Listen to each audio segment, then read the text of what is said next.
The Phantom on Hollow Creek Field. Chapter 1. The Last Night. The town of Hollow Creek was quiet that night. Too quiet for a graduation Friday, the kind of silence that only comes before a storm, even when the sky is clear. Down on the old football field, the gates creaked in the wind, a rusty reminder of better days. The school had built a new stadium years ago, leaving this one behind, forgotten, overgrown, and avoided, but not by everyone. 4 friends stood outside the chain-link fence, their graduation gowns still hanging loose over their clothes. Ryan tossed his empty soda can aside and grinned. "Come on, it's our last night together. One last game for the legends of Hollow Creek High." Lena frowned, glancing toward the field. "You mean the haunted field?" Derek laughed, pulling his cap backward. Haunted, cursed, condemned. Same thing. It's just grass and goalposts. Maya said nothing. She just stared at the bleachers, where long shadows stretched across the field like fingers. Somewhere out there, a metal sign rattled softly. Ryan climbed the fence first, the others following. The second his shoes hit the ground, the old stadium lights flickered, once, twice, then blinked to life. "Whoa!" Derek whispered. "Who turned the power on?" They froze. No one was there. The field glowed under the pale yellow lights, every blade of grass trembling in the wind. The scoreboard lit up too. Hollow Creek 0-0, Iron Ridge 0-0. Ryan chuckled nervously. "Guess someone forgot to flip the breaker." But his voice didn't sound convinced. They walked across the field, their footsteps crunching on dead grass. The air smelled like old dirt and rain, even though it hadn't rained in weeks. "Guys," Maya said softly, "my grandpa used to talk about this place. He said it changed after that storm game. After Eddie Harrow." Lena cut her off. "The guy who got struck by lightning?" "Yeah, I've heard that one. Every town's got a ghost story."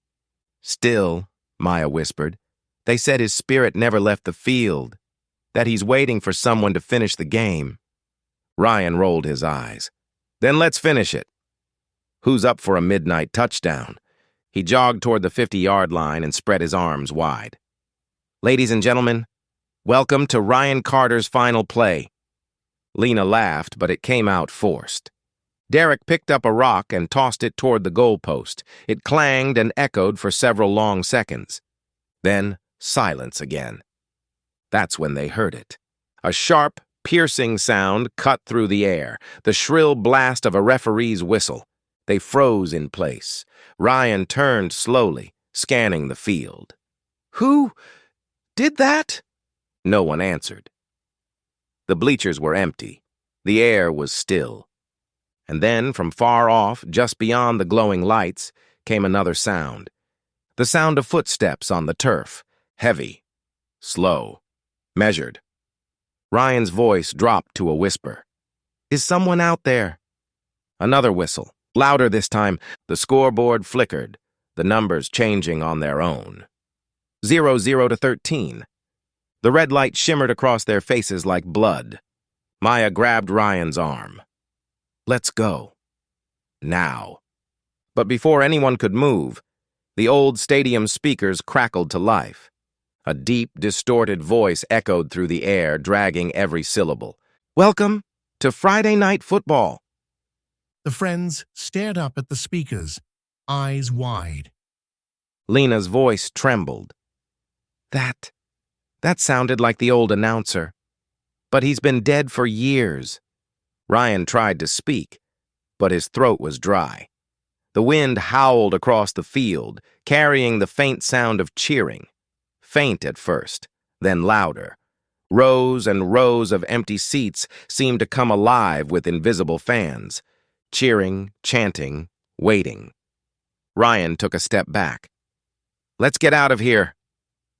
But when they turned toward the gate, the chain-link fence that they had climbed through minutes ago was gone. In its place stood a solid brick wall, stretching high into the dark. The field lights dimmed one by one until only the scoreboard glowed in the distance. Hollow Creek, 13. Iron Ridge, 0. The whistle blew again, and somewhere behind them, a voice whispered, "Line up. Game's not over yet." Chapter 2. The Legend of Eddie, the Blaze Harrow. For a long moment, no one spoke. Only the soft hum of the stadium lights filled the silence. The air felt heavier now, thick, like something alive was pressing down on them.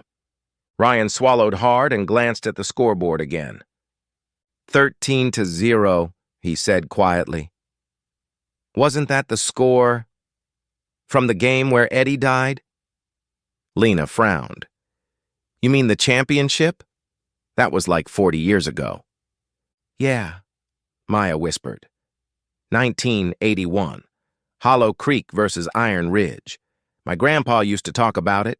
Said it was the best game he ever saw, until it wasn't. They all turned toward her. She hesitated, glancing at the empty stands as if someone might be listening. They called him Eddie the Blaze Harrow, quarterback, fastest kid in the state. He could throw a ball 50 yards in the rain. People said he was untouchable, like he was born for that field. Her voice trembled slightly. But that night, something went wrong. The wind picked up, sweeping across the turf with a low whistling sound. It almost sounded like breathing. Maya went on. It was the final quarter. The crowd was screaming. The rain was pouring. Hollow Creek was down by 6. Eddie ran the ball himself, straight through the Iron Ridge defense. He was inches from the goal line when lightning struck the field. Derek shifted uncomfortably. Yeah. Classic small-town ghost story. But Maya shook her head. No, Derek. They never found his body.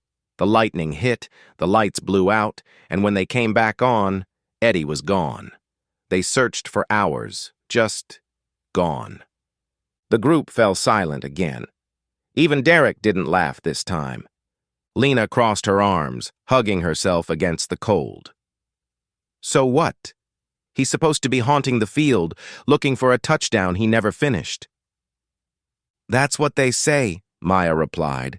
Every year on graduation night, when the seniors leave, he comes back to find new players.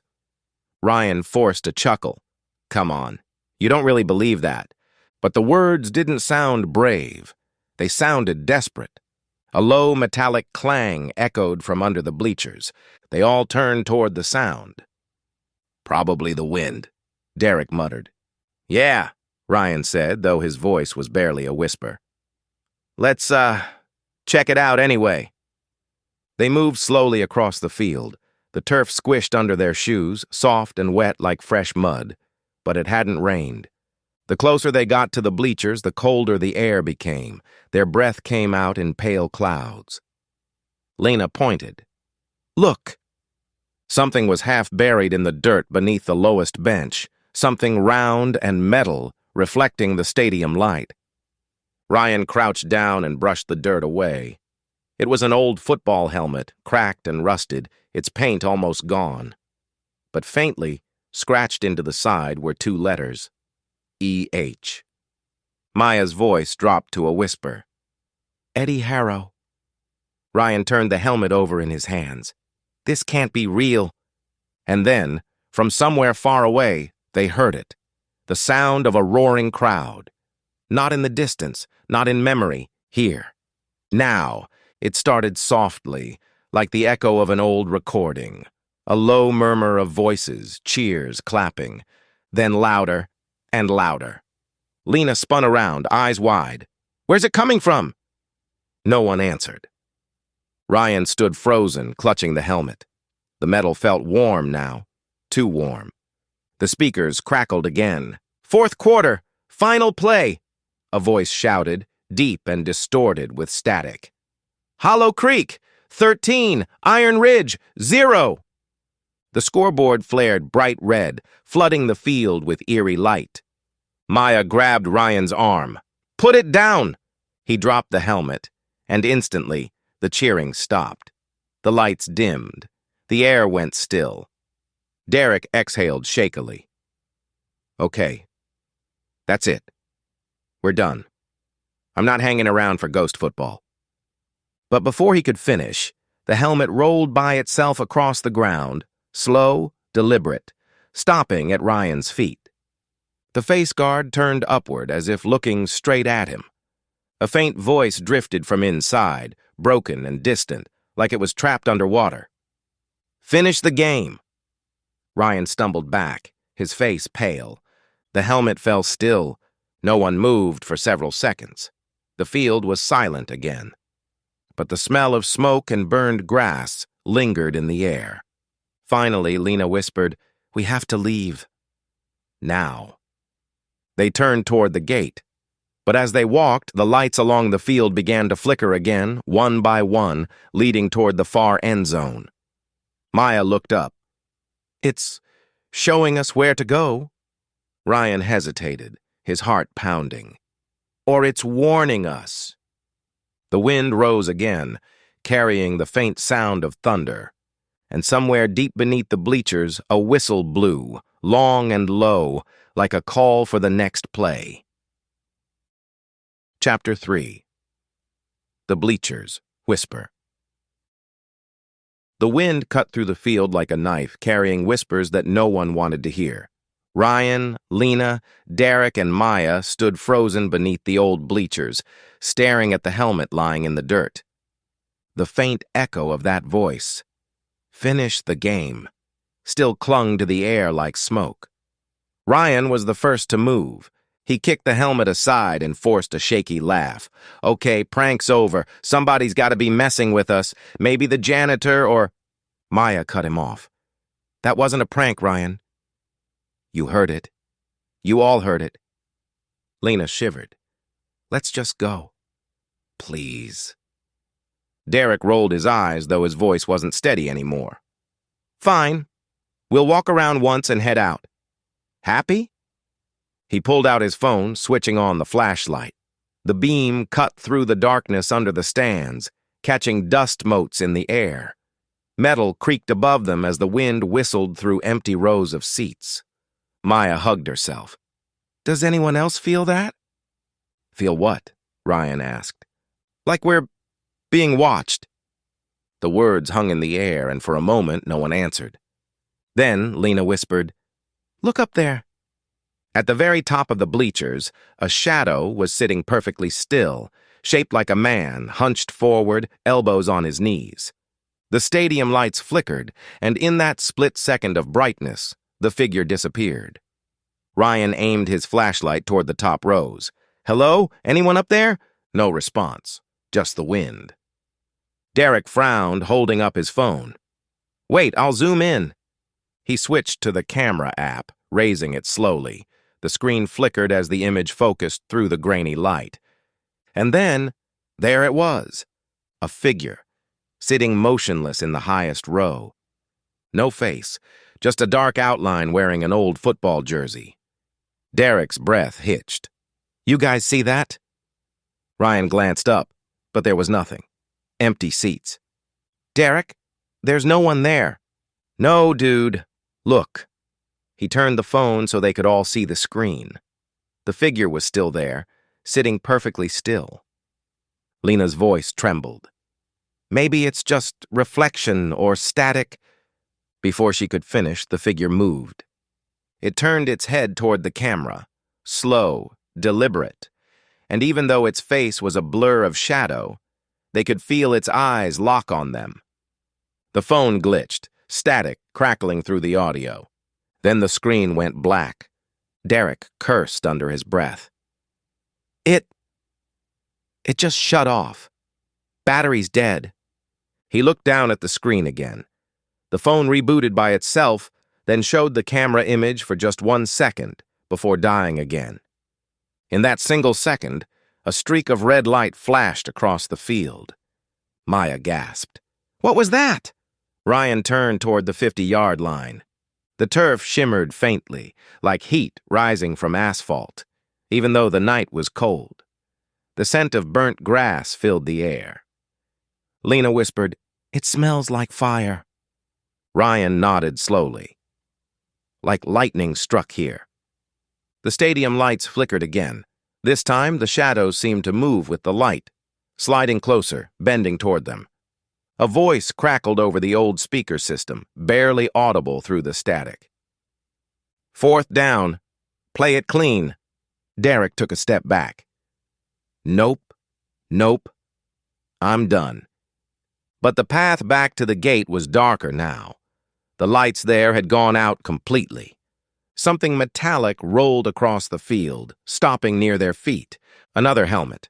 This one newer, the team logo still visible, Hollow Creek Ravens. Ryan's pulse raced. That's my team's logo. From this year." Maya's hand trembled as she picked it up. The moment her fingers touched the metal, the air grew colder, and the faint sound of a crowd started again, slow and distant. "Hollow Creek! Hollow Creek!"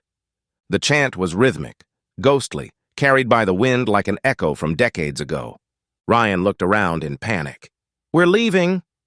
"Now." They started running toward the exit, but as they crossed the field, the turf beneath their feet rippled, soft like liquid. Lena screamed as she lost her balance, her hands sinking into the ground like it was made of mud. Ryan grabbed her arm, pulling her free.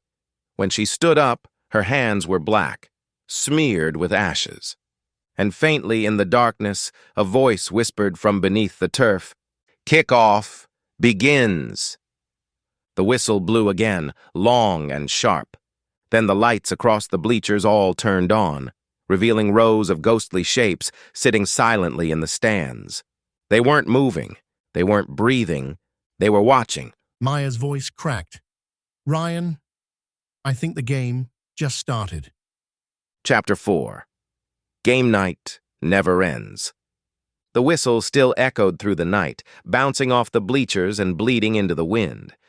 Ryan's pulse thundered in his ears as he stared at the rows of ghostly figures sitting in the stands. Hundreds of them, perfectly still. Their faces were pale and blurred like old photographs left in the sun. But their eyes were hollow, empty, watching.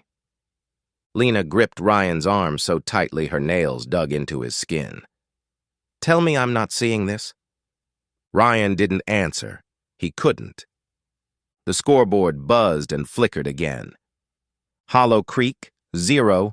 Iron Ridge, 0. Then the red numbers shimmered, and both zeros rolled over like spinning dice. Hollow Creek, 13. The lights dimmed, casting long shadows across the field. The turf shimmered again, and the faint outline of players appeared, faded shapes running, tackling, colliding, like ghosts trapped in replay. Maya stepped back, trembling. "They're playing." "They're really playing." Derek shook his head violently. "No, this can't be happening. We're dreaming." But as he said it, a football, old, cracked, and worn, dropped from nowhere and landed at his feet. It rolled in a slow, perfect circle before stopping. He stared at it. That wasn't there before. The speakers crackled again. "Welcome to Friday Night Football," the announcer's voice boomed, distorted by static. "And here come your Hollow Creek Ravens." The crowd erupted in cheers, deafening, unreal, and everywhere at once. Ryan clapped his hands over his ears, but it didn't help. The sound wasn't coming from outside. It was inside their heads. Derek's voice broke. "This is wrong, man. This is so wrong." Ryan bent down slowly and picked up the football. The leather was damp, slick with something that looked too dark to be water. Lena whispered, "Ryan, don't." The moment he touched it, a blinding flash of light flooded the field. When his vision cleared, he was no longer standing in the same place. The stands were full, packed with cheering people, waving banners, chanting names. The air smelled of rain and popcorn and electricity. The others were gone. Ryan looked down. He was wearing a football jersey, Hollow Creek colors, mud on his shoes, tape on his wrists. He spun around in confusion. The team surrounded him, a full squad of players, their helmets gleaming under the floodlights.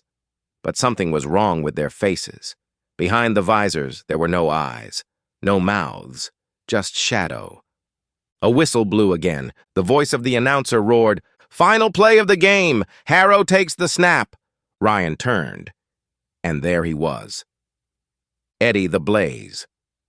Harrow stood 10 yards away, clutching the ball, lightning reflecting in his helmet. His jersey was torn, burned across the shoulders. Eddie looked straight at Ryan.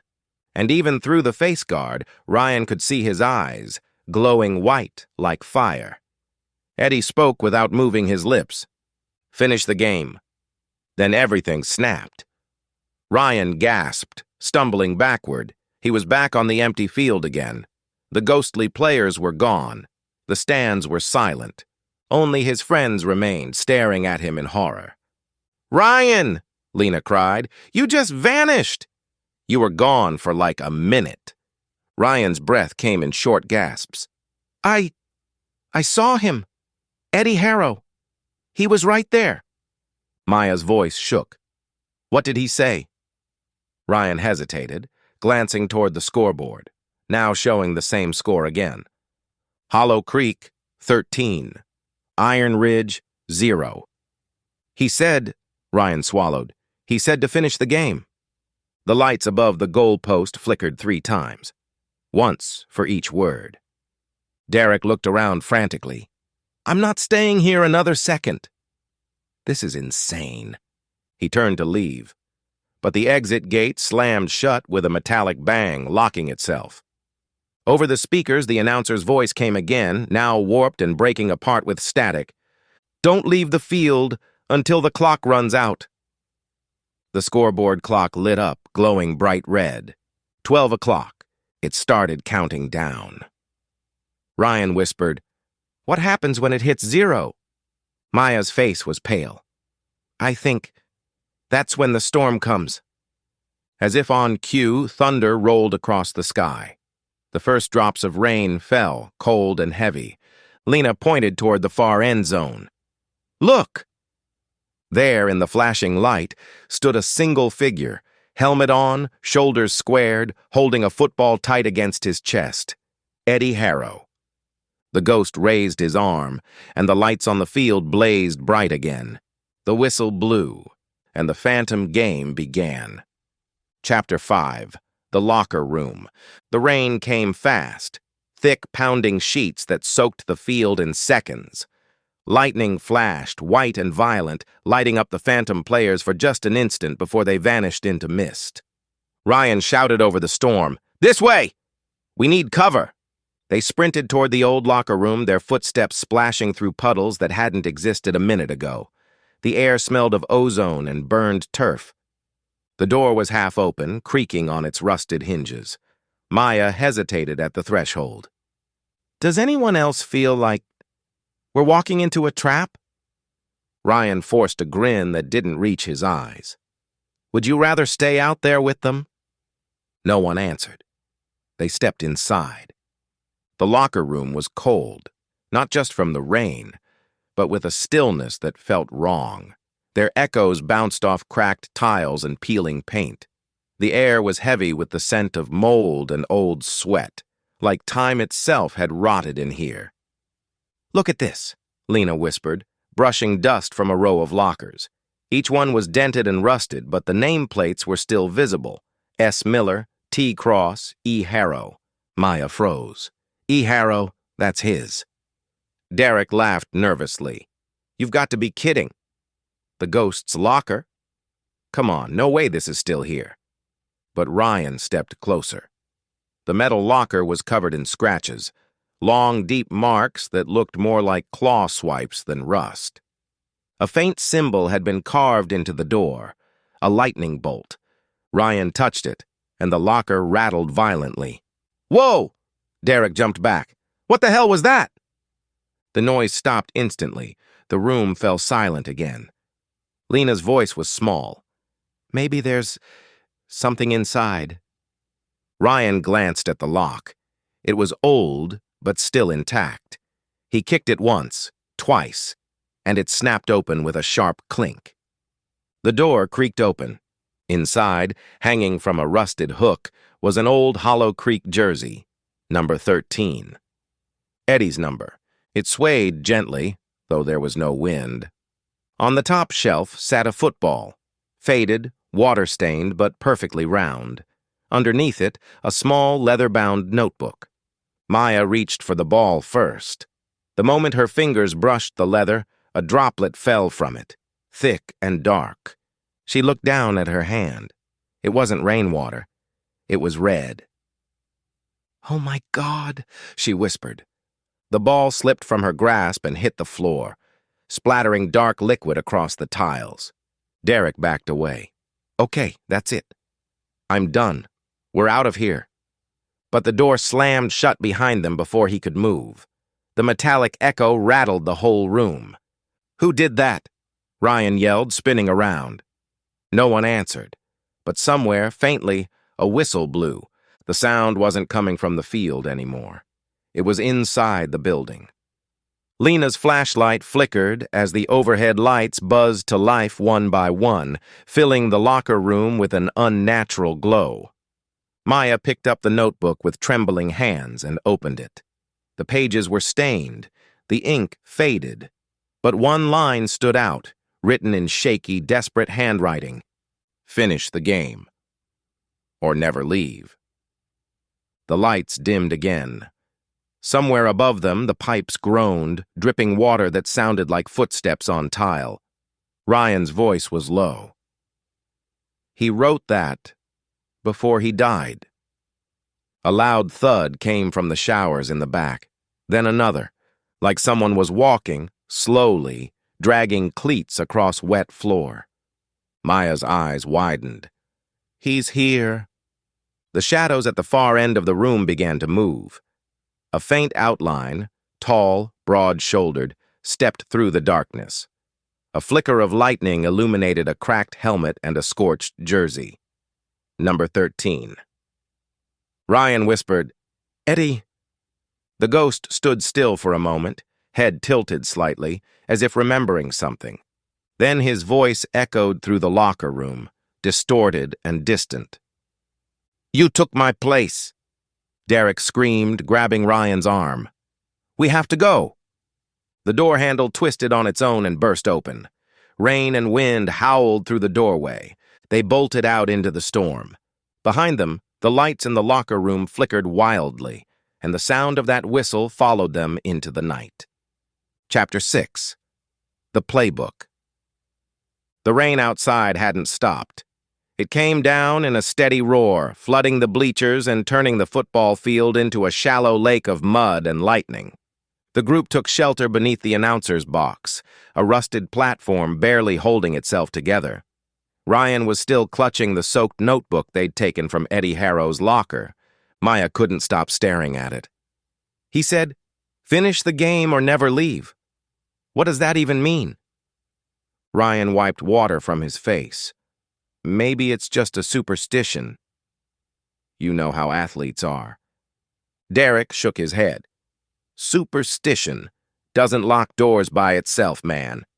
And it doesn't bleed. They sat in silence for a moment, the sound of the storm their only company. Then Lena spoke softly, almost afraid to break the quiet. "Maybe we should look inside. Maybe it explains what happened to him." Ryan hesitated, then opened the notebook. The pages were wrinkled and torn, the ink smeared from years of moisture. But the first page was strangely untouched. At the top, in bold letters, it read, "The Harrow Playbook, 1982. Underneath, handwritten in dark red ink, "Every game has a cost. Some are just higher than others." Lena leaned in. "He wrote this himself." Ryan flipped to the next page. Each section contained plays, but not like ordinary football plays. The diagrams twisted into shapes that didn't make sense, arrows bending back on themselves, circles that looked like symbols instead of positions. The notes beside them were even stranger, only works under lights. Must hear the whistle first. Never break formation. If the 12th player joins, run. Maya whispered, 12th player? There are only 11 on a team. Yeah, Ryan muttered. So who's the 12th? Before anyone could answer, a faint whistle echoed through the rain, low and distant, like it came from deep inside the fog. Lena's flashlight flickered. Tell me that's the wind. But the whistle came again, this time closer. Ryan slammed the notebook shut. Okay, no more reading. Whatever this is, it's not normal. Derek stood up. We should burn it. Just burn the damn thing. No! Maya grabbed it from Ryan's hands.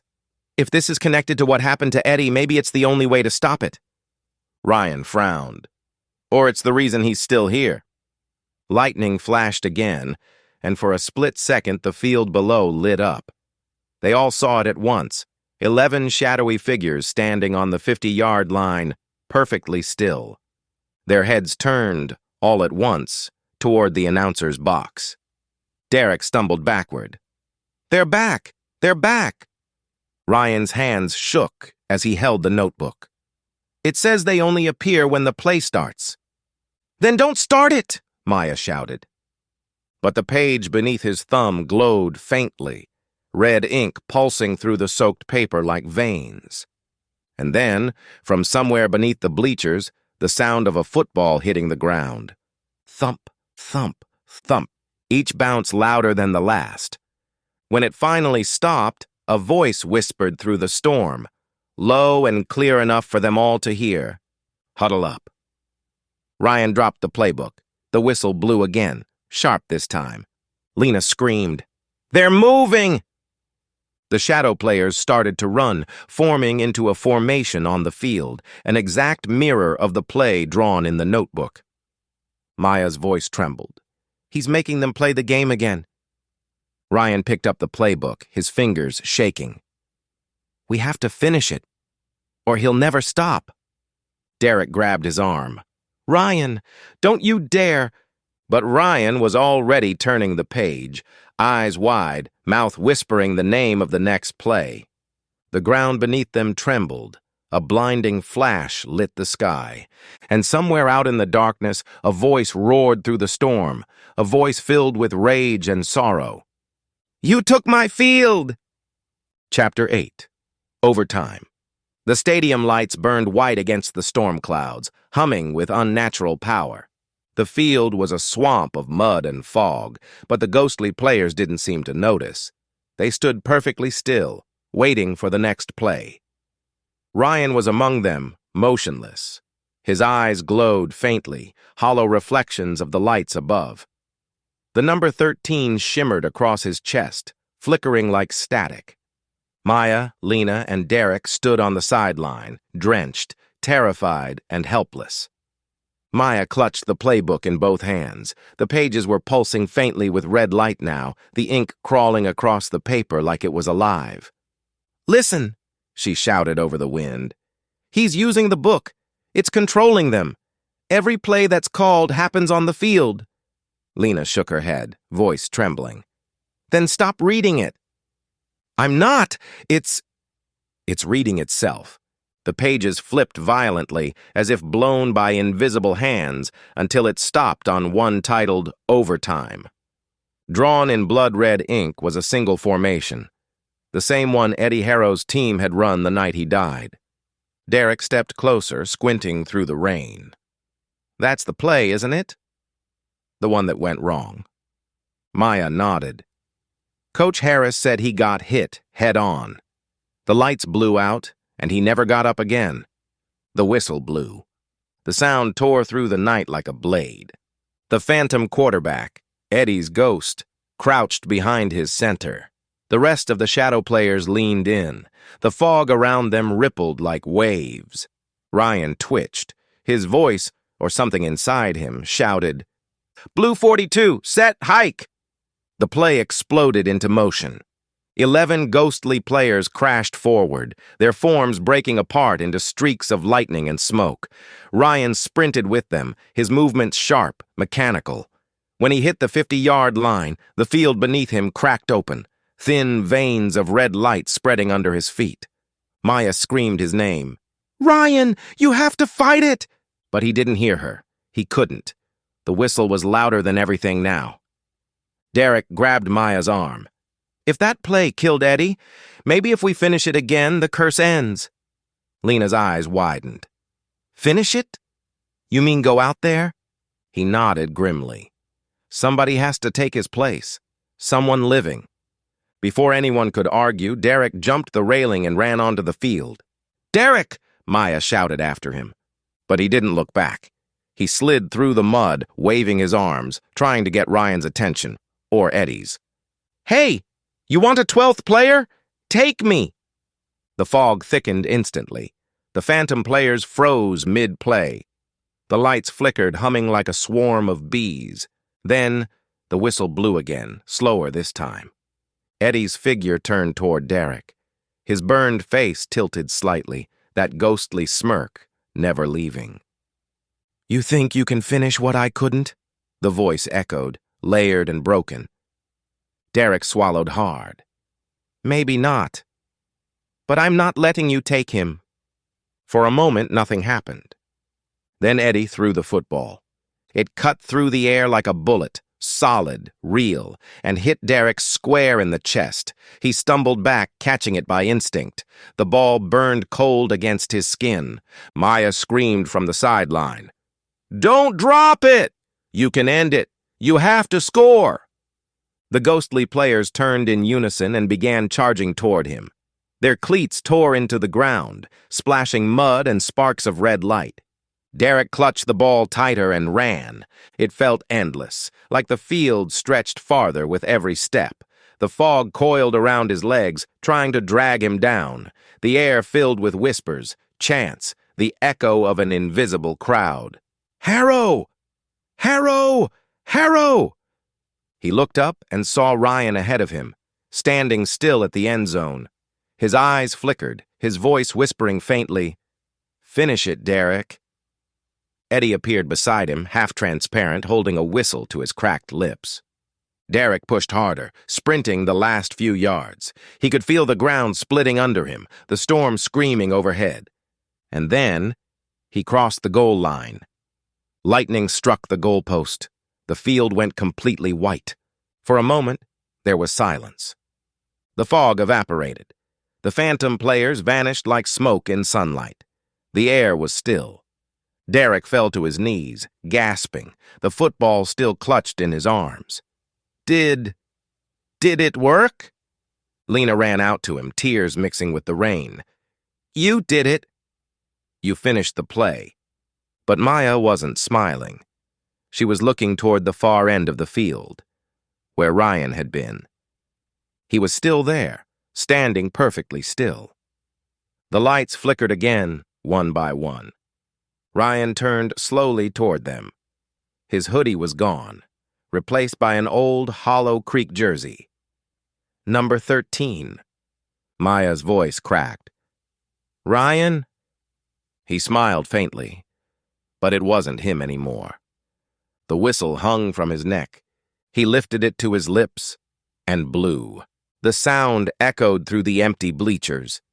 And from beneath the field a new voice whispered, faint and cold, "Overtime just began."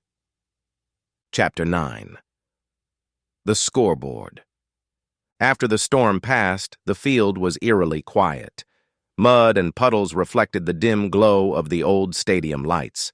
Derek, Lena, and Maya stood frozen, staring at the 50-yard line, but Ryan was gone. Where the possessed boy had stood, there was only a faint ripple in the turf, like the field itself had swallowed him. Maya whispered, He's part of it now. Completely. Eddie's in him." Lena swallowed hard. "Then what happens next? Does it just keep going?" A distant rumble echoed across the town. Not thunder, something else. From the far end of the field, the scoreboard flickered. Hollow Creek, 13. Iron Ridge, 0. The numbers blinked once, twice, and then changed. 13-00-arrow 13-01-arrow 13-002.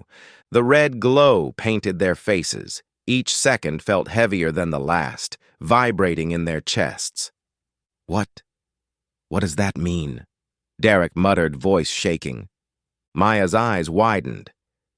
It's counting something. Time? Or games? Lightning flashed overhead. The scoreboard changed again. 13-03. Then a whisper came from the empty stands. Soft, but unmistakable. 3 left. Derek's face went pale. 3 left. 3. What? Maya stepped closer to the scoreboard, running her fingers along the edge. The metal was icy, alive. It's like it's keeping track of the cursed plays, or the people who will join him. Lena shivered. Join him? You mean Ryan? Before Maya could answer, the floodlights flickered violently, then went out completely. The field plunged into darkness. For a heartbeat, there was silence. Then, a single, low whistle echoed across the empty stadium, long, deliberate, and cold. From somewhere beneath the bleachers, shadows started moving again. Not the phantom team this time. Something else. Shapes, smaller, faster, crawling across the turf, spreading like ink in water. Maya screamed. They're multiplying! Derek grabbed her hand. We have to get out, now! But as they ran toward the exit gate, the scoreboard blinked once more. 13-04. And then the floodlights flickered back on. There, in the center of the field, a football lay alone. Its leather was slick, blackened, and pulsing faintly with red light. Maya stepped forward, trembling. It wants us to play again. Suddenly, a gust of wind knocked them off their feet. The whistle blew again, shrill and commanding. From the shadows, the figure of Eddie Harrow appeared. His face burned and charred, yet his eyes were alive with a terrible light. He lifted his arm, pointing toward the football. You left the field, his voice hissed. The game is never over, and the scoreboard decides who plays next. Derek stepped back. You're insane! This isn't a game. It's a curse. Eddie's ghost didn't answer. Instead, he stepped aside, and the football began rolling on its own, toward Maya. She froze. Her hands shook. It wants me! The scoreboard blinked once again. The numbers had changed. 13-05. Maya's breath caught. It's counting us, she whispered. 5 people left to join him. Derek grabbed her arm. Then we don't play. We leave, we run. But the exit gate slammed shut, locking itself with a metallic clang. The scoreboard flared bright red. Game continues, Eddie's voice echoed, layered with the wind and distant thunder. Maya screamed as the field seemed to stretch endlessly. The shadows beneath the lights rippled like living water, moving closer and closer to them. The scoreboard began blinking faster. 13-06, 07, 08. Derek tried the gate, locked. Windows, sealed. Even the bleachers seemed to shift, closing off every path. The whispers grew louder, forming words, commands, chants. Play, finish, join. The game never ends. Maya looked at Derek, tears running down her face. We have to figure this out, or Ryan or one of us will be next. Before they could act, a shadowy figure appeared at the top of the bleachers, moving closer with deliberate steps. The outline was familiar. It was Ryan, but not Ryan. Half human, half shadow, the jersey flickering like a dying fire. He raised the whistle to his lips, and the scoreboard's numbers jumped one final time. 13-09. The field went completely black, and a voice hissed from everywhere and nowhere at once. Time to play or be counted. Chapter 10. The First Attempt. The field was silent, deceptively so. The storm had stopped, leaving only a thick, unnatural fog that clung to the turf like a living thing. Maya, Lena, and Derek huddled at the edge of the 50-yard line, hearts pounding.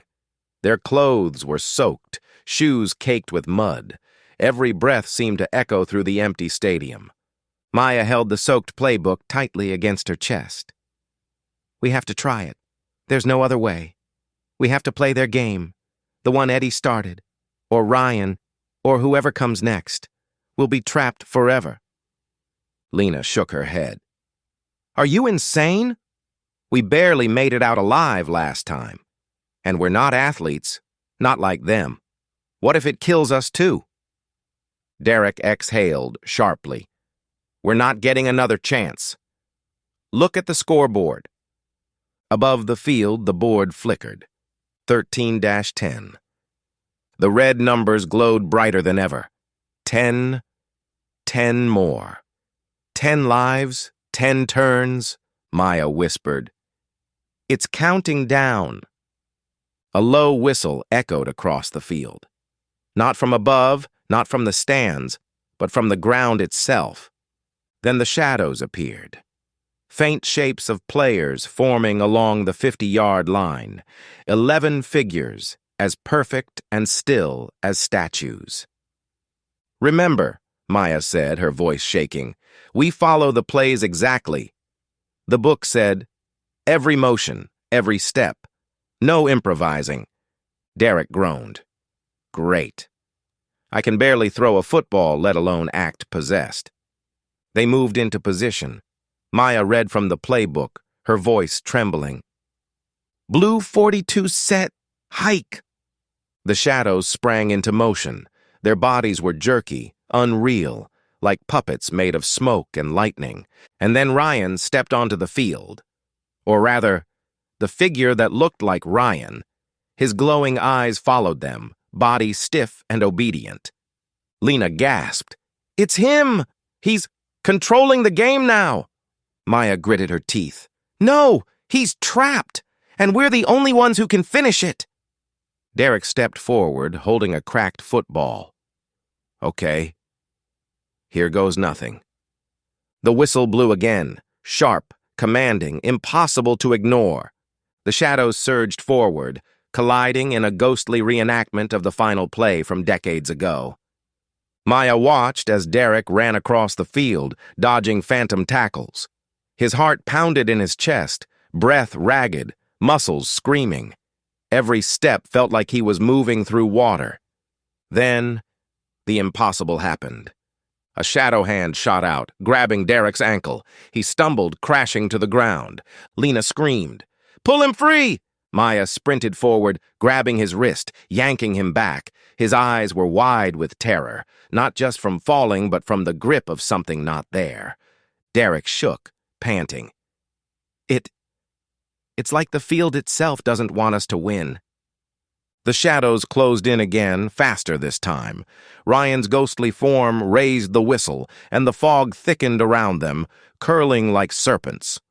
Maya opened the playbook again, hands shaking. She read the next step aloud. "Quarterback hands off to the 12th. Score, or the 12th is claimed." Derek's face went pale. "Wait, the 12th? That's Ryan." "Yes," Maya whispered, "and if we fail, he'll never come back." They rushed toward the end zone, shadows lunging at them, fingers passing through their clothes like cold knives. Derek held the football high, dodging a swipe that could have shredded him to the bone. A whistle blew again, then another. Each blow shook the field, pulsing through their bones. Lena pointed to the goal line. "Hurry! He's waiting!" Derek ran the last few yards, diving across the slick turf. The ball hit the ground, and the scoreboard flared. 13-11. The ghostly figures froze. Ryan stumbled backward, shaking violently. His eyes flickered between human and ghost. Maya whispered, It worked. We moved the count up. But before they could celebrate, a scream echoed. Not human, not fully ghostly, but something in between. The fog shifted, and from its depths a new shadow rose. Larger, taller, with a scorched helmet and glowing eyes, Eddie Harrow himself. He stared at them, voice low and thunderous. "You think you can cheat the game?" The field decides. The floodlights flickered. The scoreboard's numbers jumped once again. 13-12. Derek's knees buckled. It's still counting." Maya backed away. "We only have one chance left. One play to finish this, or—" She didn't finish the sentence, because across the field, Ryan's body moved on its own, taking a step forward toward Eddie, the whistle rising to his lips once more. The shadows began to surge again. The field pulsed with red light. And the storm returned, though the sky was clear. It was only one thing now: play or be counted. Chapter 11. The bleachers strike back. The fog had thickened to the point where the field no longer seemed solid under their feet. Each step felt heavier, as if the ground itself were alive and pulling them into its damp, trembling depths. The scoreboard glowed ominously, 13-12, pulsing with a red light that seemed to sync with their racing hearts. The whispers were louder now, surrounding them from every direction. Maya clutched the playbook tighter, the leather cover slick with rain and mud. Her hands were trembling, but she forced herself to read aloud the next instruction. "The 12th must reach the end zone. Shadows converge. Do not falter." Derek's jaw tightened. "Do not falter?" That's easy for the book to say. Look at this place. It's insane. The shadows moved faster than before, surging toward them like a wave of darkness breaking across the field. The shapes were no longer merely phantom players. Their bodies elongated, hands stretching toward the friends, fingers curling like hooks ready to drag them into the turf. The air smelled of ozone and burnt grass, a metallic tang that made their stomachs churn. And then the bleachers themselves moved. It started subtly, one row creaking and groaning, then another. The entire structure seemed to shiver, as though the stadium had a heartbeat. Slowly, the wooden planks shifted outward, forming jagged paths that blocked the exits. Dust and debris fell from the rafters, the smell of mold thick and suffocating. Lena screamed as a metal chair toppled from the upper stands, sliding across the wet turf and stopping inches from Derek's foot. The bleachers! They're moving!" she yelled, panic making her voice break. Maya tried to think. "We can't all stick together. We'll be trapped." Derek hesitated, eyes wide. "What do you mean?" Maya swallowed hard. "Split up. Draw them apart. If we stay together, they'll overwhelm us." Lena shook her head violently. "Are you crazy? We'll never survive alone." "There's no choice!" Maya snapped. "Look at them. The shadows are following us. They're testing us. We have to distract them or we'll be counted next." Reluctantly, they separated. Derek ran toward the east end of the field, diving through the puddles and mud, drawing several shadows after him. The air was alive with the sound of wet footsteps and whispers that seemed to crawl into their minds. Lena followed a different path toward the old scoreboard, hoping to find a way to manipulate it. Every step she took made the floodlights flicker, and every flicker seemed to strengthen the shadows, as though the stadium were feeding off their fear.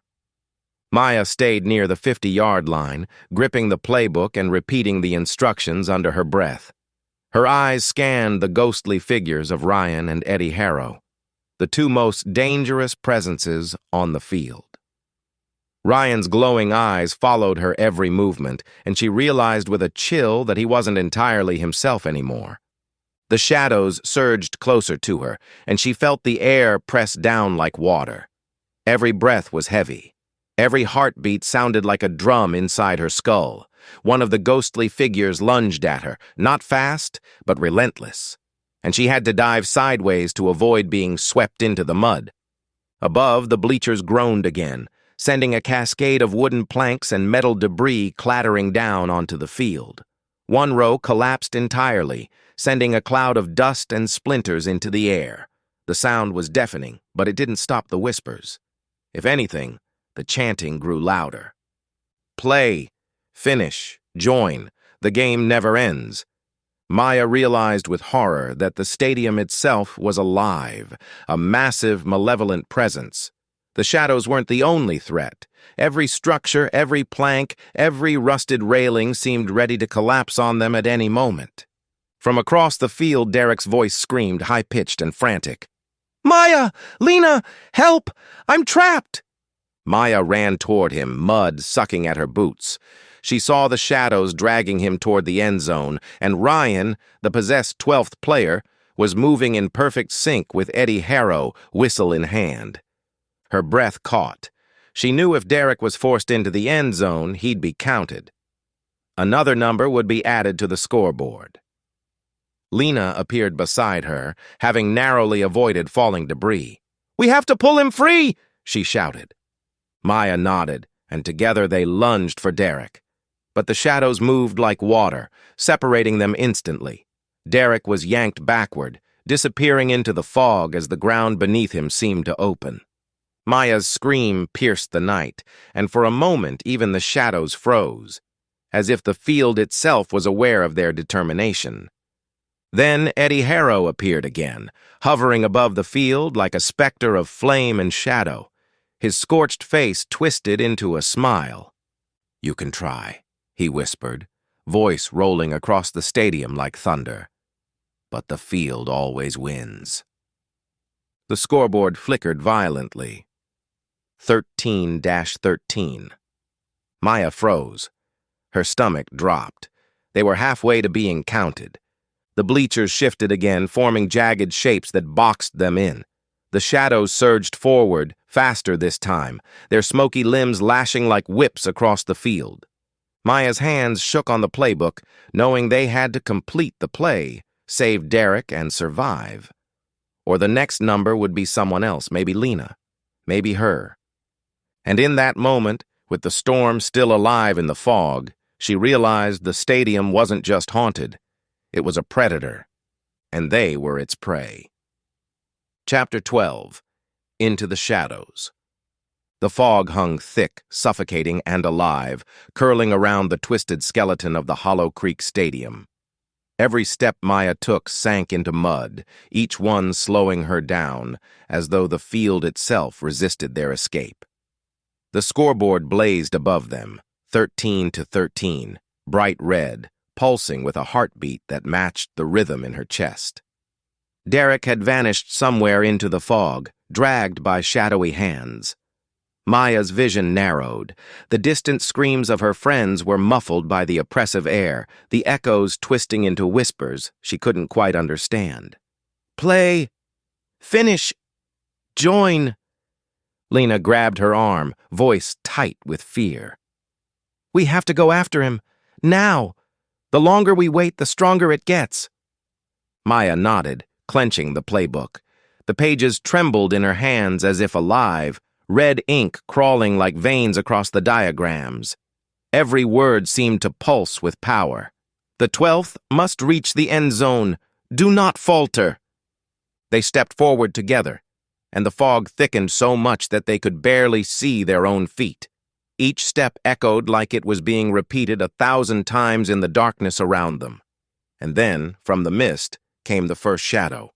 It lunged, not fast, not fluid, but deliberate, relentless. Its elongated limbs reached like blackened tree branches, grasping at Maya's leg. She screamed, stumbling backward, pulling Lena down with her. "Keep moving!" Lena shouted. "We can't let it grab us!" The field beneath them pulsed. Mud bubbled as if the earth itself were trying to swallow them. Every heartbeat sounded like a drumbeat in their ears. Then another shadow emerged, this one moving with more intelligence. It mimicked their motions, anticipating each step. Maya realized something that made her stomach drop. "It's learning! Every move we make, it's copying us!" Suddenly, the whistle pierced the fog again. High, shrill, commanding, and from the mist a figure emerged. Ryan, or what he had become. His eyes glowed red, the jersey flickering like fire, the whistle in his hand lifted as though he were controlling the shadows. Maya's throat went dry. "Ryan, fight it!" she shouted, but his lips didn't move, his gaze fixed forward. Lena grabbed Maya's arm. "We don't have time. We have to go into the shadows. That's the only way to reach Derek." "Into the shadows?" Maya repeated, panic rising. "You're insane!" "We'll be lost forever." Lena's eyes hardened.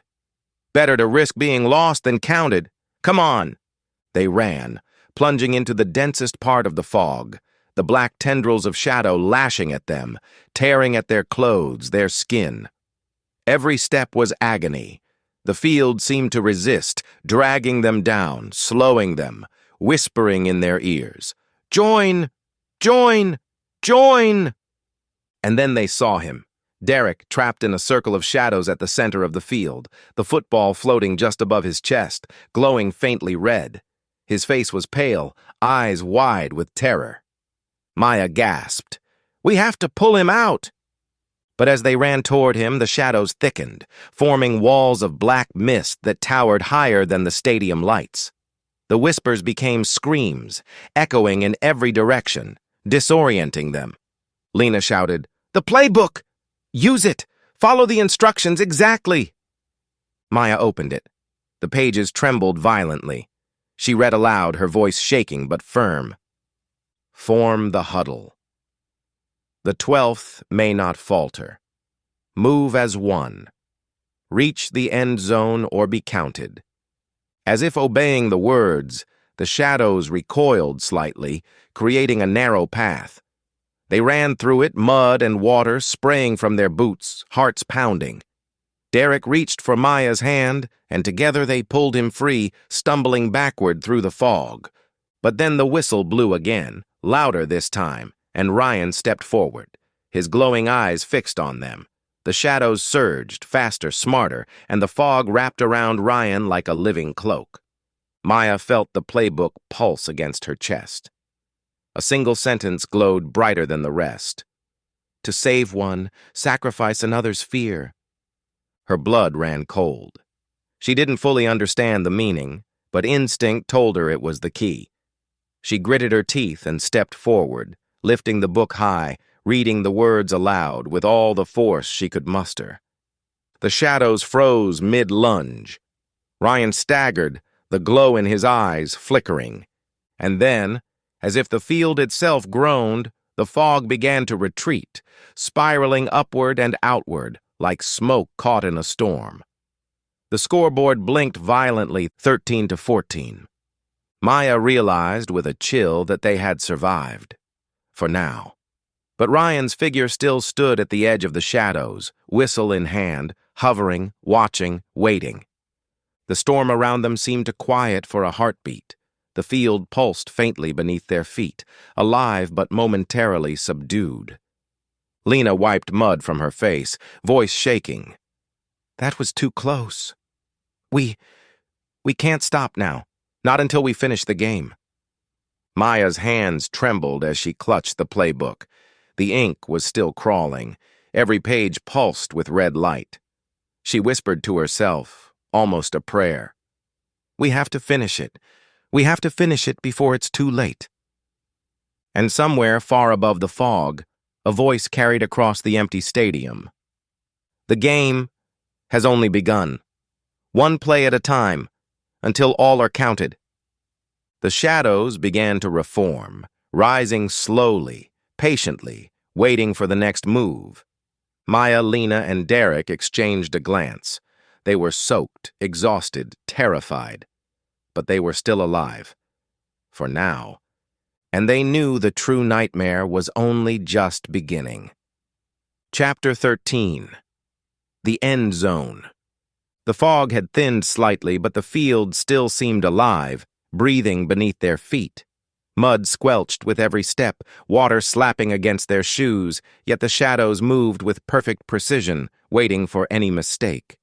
The scoreboard above glowed 13-14, each flicker a heartbeat of danger.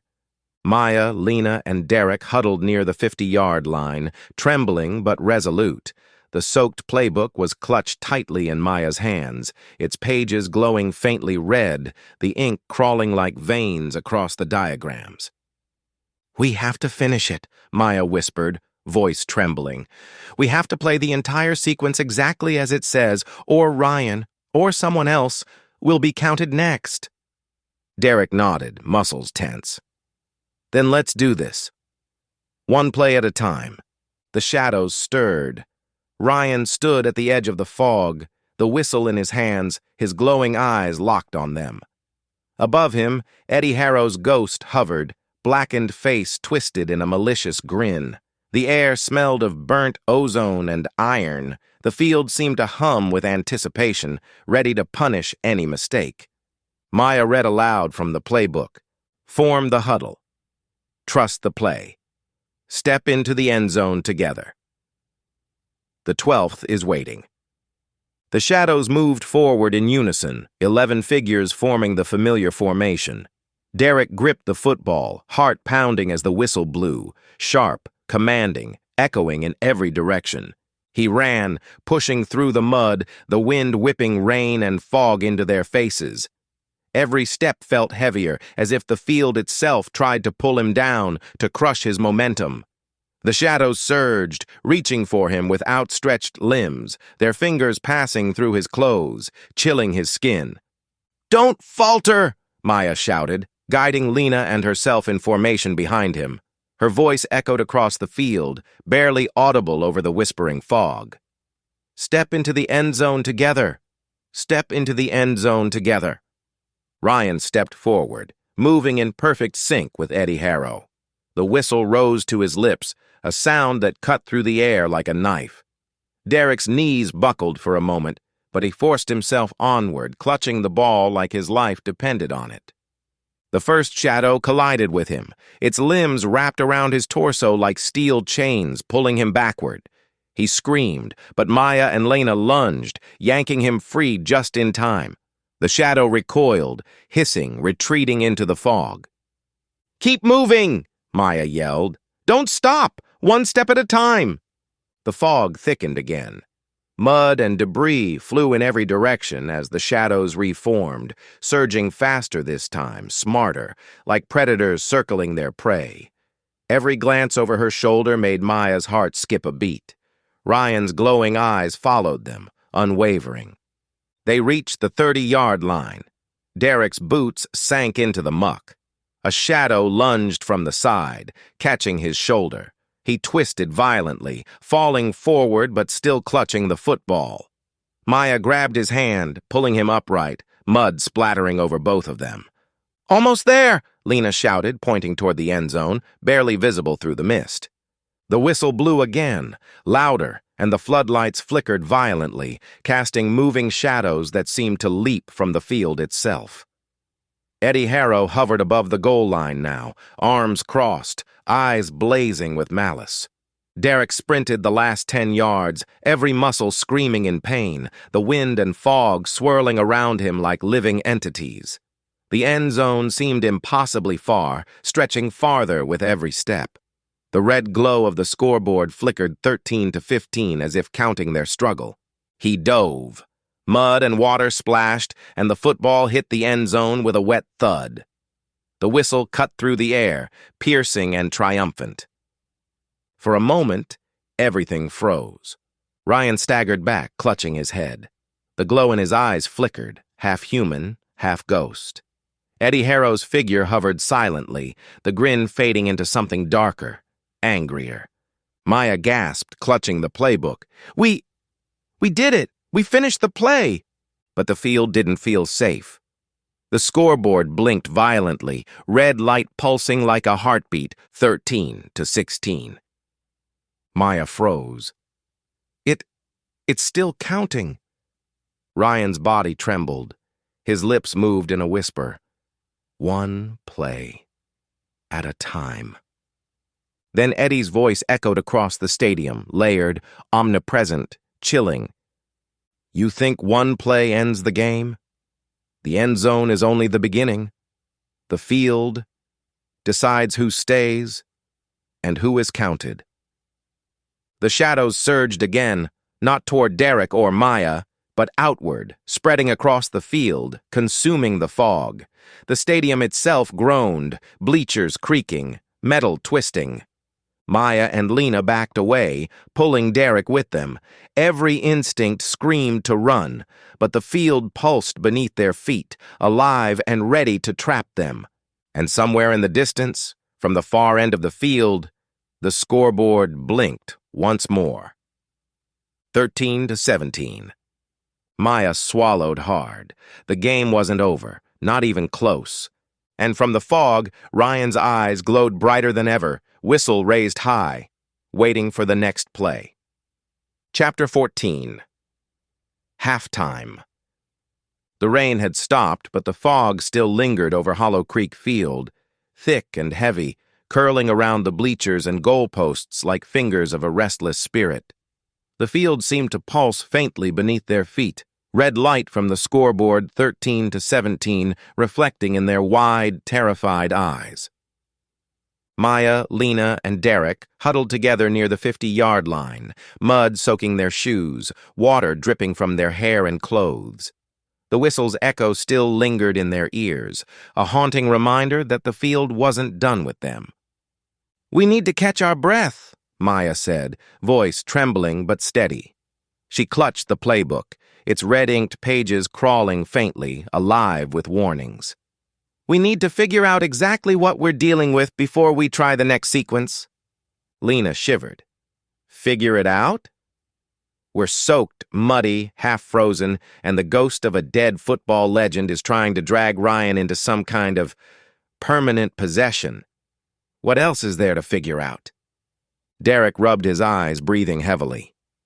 "We need to know the rules. There has to be a reason the scoreboard keeps counting. There has to be something Eddie Harrow wanted that we can use against him." Maya nodded. "The playbook, it's not just a guide. It's a record. Everything he did that night is written here. The plays, the formations, even the way he died. The curse is tied to that final game, and the only way to stop it might be to understand what went wrong." Lena's eyes widened. "You mean the night he died? That's what started all of this?" "Yes," Maya whispered, flipping the soaked pages. A diagram of the final play appeared, smudged but recognizable. Beside it, a note in jagged red ink. "The 12th never crosses. The end zone is not reached. Death decides the score." Derek's face went pale. "The 12th, that's Ryan. Or the next person. Whoever the field claims next. And if they don't reach the end zone..."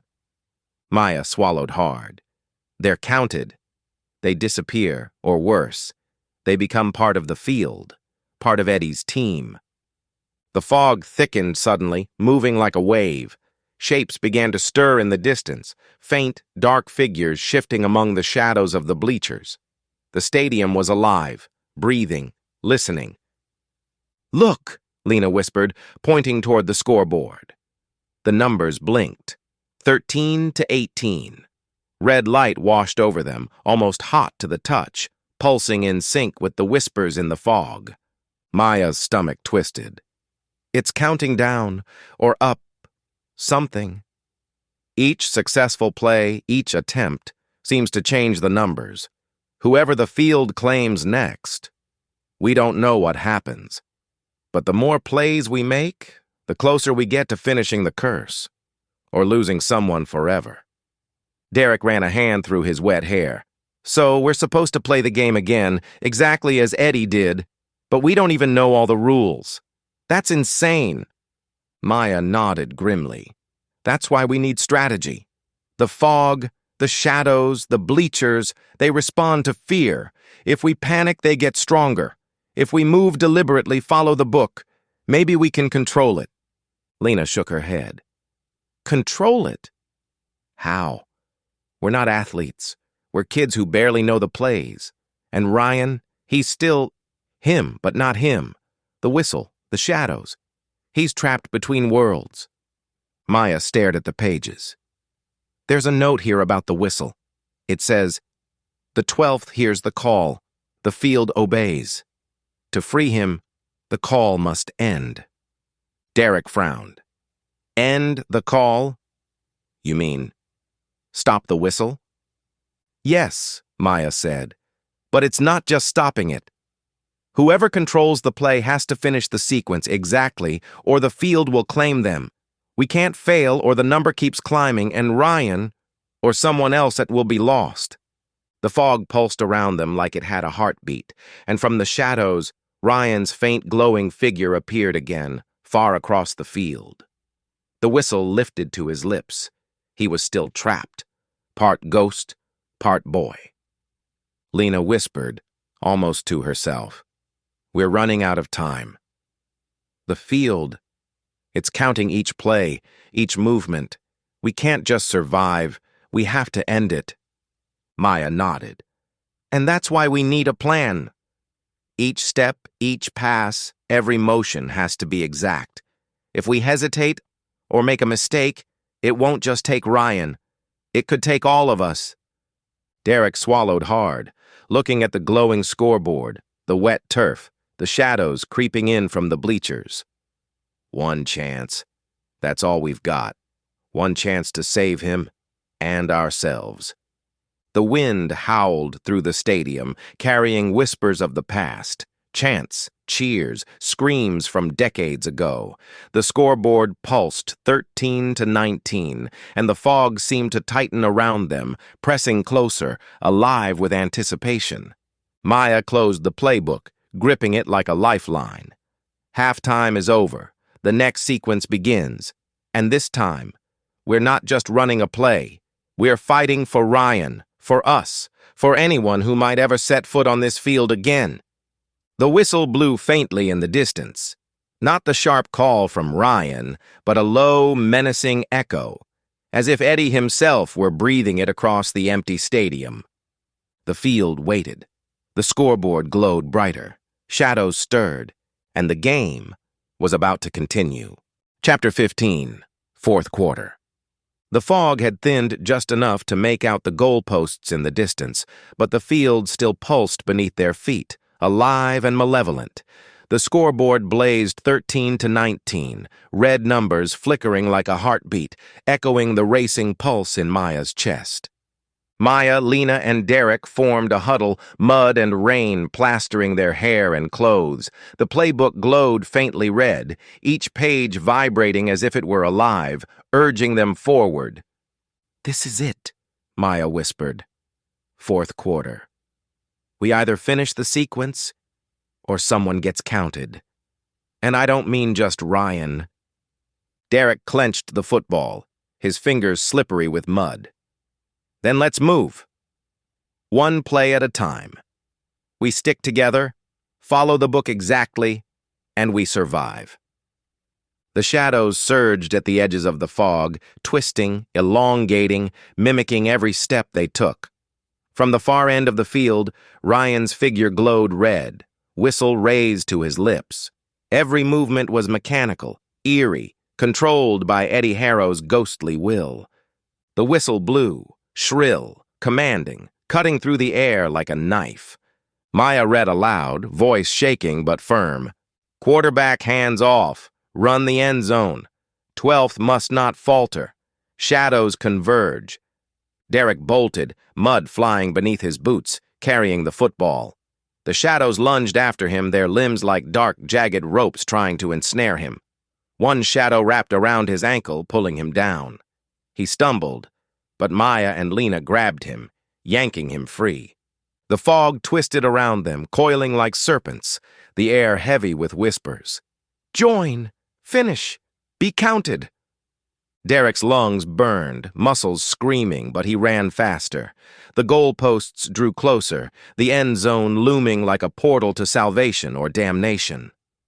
Ryan appeared ahead, hovering in the mist. His eyes glowed, his lips moving in a silent chant. Every step Derek took seemed mirrored by the boy, yet out of sync, a twisted echo of reality. "Step together!" Maya shouted. "Follow the book, every move exactly!" The shadows surged again, faster now, lashing out like blackened whips. Lena shouted as one reached for her, fingers grazing her shoulder. She stumbled but recovered, heart pounding in her chest. Maya's hands shook as she read the next line. Hand off complete. Move as one. The 12th leads the final surge. Derek took a deep breath and sprinted. The shadows collided, bodies passing through him like ice-cold knives. Mud and water sprayed, the air alive with the stench of iron and smoke. The scoreboard flickered violently. 13-20. Almost there, Maya screamed. Keep going. The end zone seemed impossibly far. Every step felt heavier, as if the field itself resisted them, trying to drag them into the mud. But Derek pushed onward, Lena and Maya beside him, hearts hammering, breath ragged. Suddenly the whistle blew again, louder, sharper, commanding. The fog thickened, and Eddie Harrow appeared above the end zone, his scorched, twisted face looming over them. Shadows swirled around him, forming an impenetrable wall. You think you can finish the game? Eddie hissed, voice layered and thunderous. The field decides who lives, who dies, who joins me. Derek stumbled, almost falling, but Maya grabbed his arm, pulling him upright. Don't stop! Not now. Ryan stepped forward, whistle raised. His eyes flickered between human and ghost. He was trapped, still a boy, but no longer fully himself. The shadows surged again, faster, smarter, their smoky limbs lashing like tendrils across the field. Derek's boots sank into the mud, pulling him back. Maya shouted, "Finish the sequence! Follow the play, don't falter." Step by step, they moved together, following the diagrams in the glowing playbook. Each motion was precise, deliberate, executed under the most impossible pressure. The fog coiled around them. The shadows lunged, but they pushed through. The end zone drew closer, inches at a time, every heartbeat synchronized with the pulsing scoreboard. 13-21. A shadow lunged at Derek from the side, and the football slipped from his hands. It rolled toward the end zone on its own, glowing faintly red. Derek dove, catching it just before crossing the line. Maya screamed, "Now! Finish it!" He lunged forward, crossing the end zone just as Eddie Harrow's figure surged toward them. The whistle blew one final time, deafening, sharp, echoing in every corner of the foggy stadium. The shadows screamed, the fog twisted violently, and the scoreboard blinked. 13-22. For a moment, everything froze. The stadium was silent, still, as if holding its breath. Derek, mud-covered and soaked, stood in the end zone, clutching the football. Lena and Maya collapsed beside him, hearts hammering. Ryan staggered, glowing red, then fell to his knees. His eyes flickered, and for a brief moment, the boy returned. The whistle fell from his lips. The fog dissipated slightly. The shadows recoiled, shivering as if in pain. Eddie Harrow's ghost glared at them, furious. "This is not over," he hissed. And the scoreboard blinked again, red light pulsing in one last terrifying beat. 13-23. Maya swallowed hard. It's still counting." The end zone was behind them, the field quiet for a heartbeat. But above, in the mist and shadows, Ryan's glowing eyes watched. Eddie's figure lingered, invisible yet present. The game was far from finished, and the fourth quarter had only just begun. Chapter 16. Time Out. The field was quiet, deceptively quiet. The fog that had clung to Hollow Creek Field like a living creature had thinned just enough for Maya, Lena, and Derek to see their surroundings, but the stadium still breathed around them. Every puddle reflected the flickering red glow of the scoreboard. 13-23. Maya sank to her knees in the mud, shivering, trying to steady her breath. The playbook rested on her lap, still glowing faintly, pages crawling with red ink that pulsed with a heartbeat all its own. I can't believe we made it this far," Derek muttered, mud dripping from his soaked clothes. "I thought we were done for at least 10 minutes ago." Lena wiped rain from her face, shaking. We survived, but it doesn't feel like a victory. The scoreboard is still counting. Ryan, he's still trapped. And Eddie, he's still out there waiting. Maya nodded, lips pressed tight. We need to think. We can't just react anymore. Every move, every play has to be calculated. That's the only way we survive. And maybe free Ryan. The whistle echoed faintly in the distance. Not from Ryan this time, but from somewhere deep inside the fog. Low, distant, almost mocking. The shadows stirred along the edges of the field, curling like black smoke around the goalposts and bleachers. Lena's voice broke the silence. Do you think we can stop it? Stop Eddie? Stop the counting? Maya flipped the playbook open to a page she hadn't noticed before. The ink crawled violently across the diagrams, words forming in jagged script. The field is a memory. The 12th must remember the game as it was. Only the past can save the present. Derek frowned. The past? What does that even mean? How can we use that? Maya's eyes widened. We have to retrace Eddie's steps, the plays, the moves, everything he did that night. We have to understand the game that cursed the field, or it will keep counting and counting. The fog thickened suddenly, swirling around their knees, whispering faintly, finish, fail, join, finish, fail. Lena stepped back, voice trembling. This isn't just a game anymore. It's alive. The field, the shadows, Ryan. They're all part of something bigger, something older. Maya nodded. I think Eddie's spirit is bound to the field. He's repeating that final game over and over, each play a trap. If we understand it, the formations, the mistakes, we can find a way to break it. Derek shook his head, mud dripping from his hair. So we have to play his game perfectly, or someone else gets counted, Maya finished, her voice quiet but firm. And every number on that scoreboard is a life. A shadow passed through the fog, low and deliberate, brushing against Derek's shoulder. He jumped, eyes wide. It's watching us again. Maya closed the playbook, gripping it tightly. We need a plan for the next sequence. We can't rush it. Every step, every handoff, every motion has to be exact. We can't afford mistakes.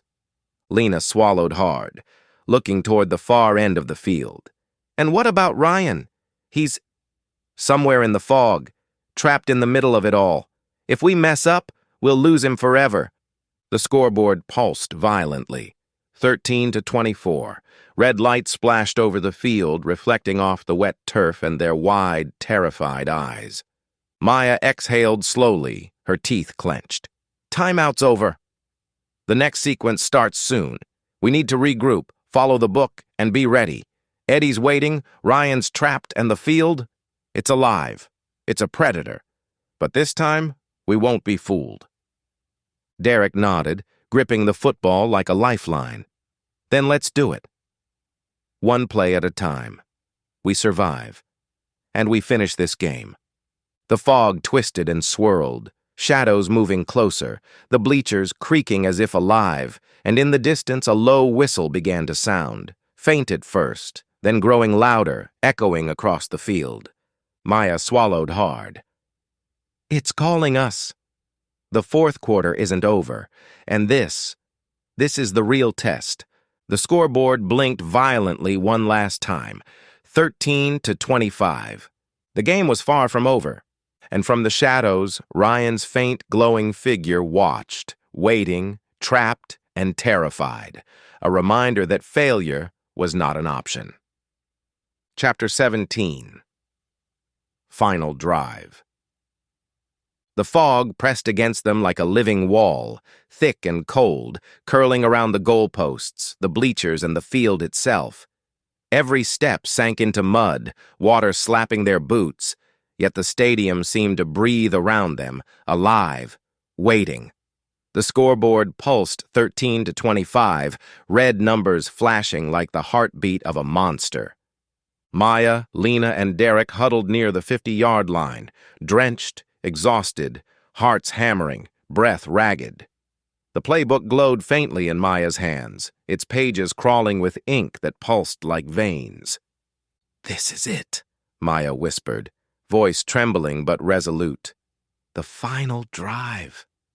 One sequence left, one chance to save Ryan and ourselves.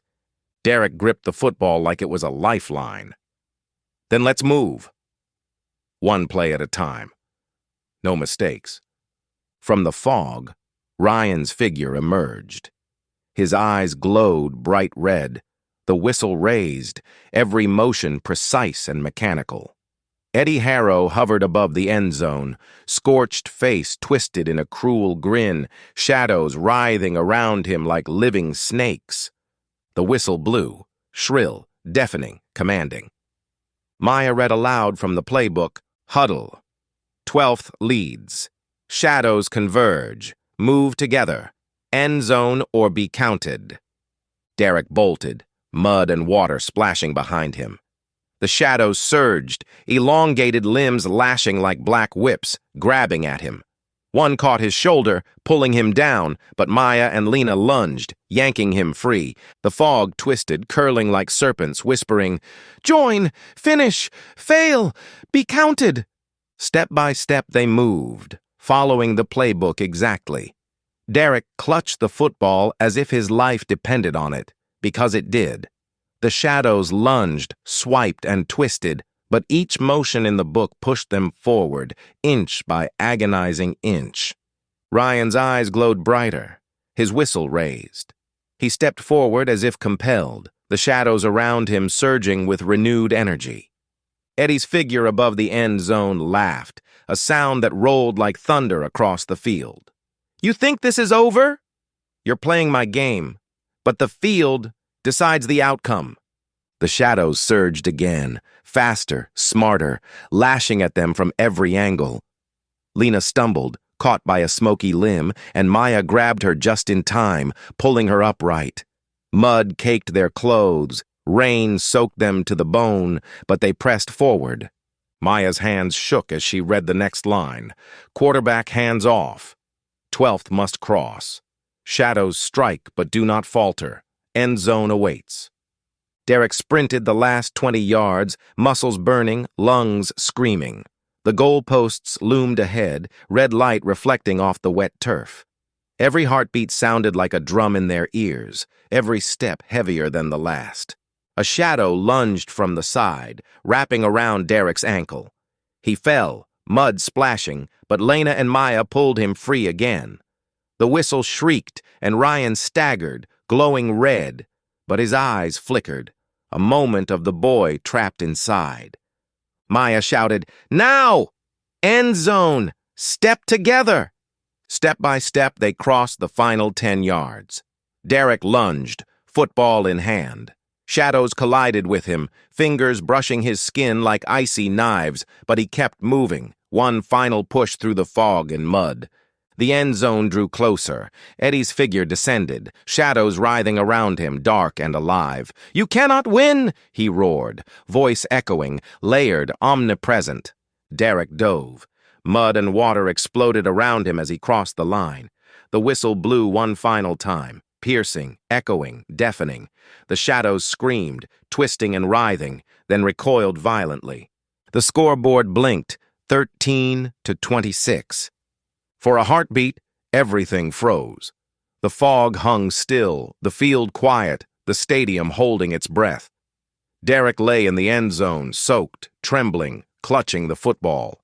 Maya and Lena collapsed beside him, hearts pounding, mud dripping from every surface. Ryan staggered, the red glow fading.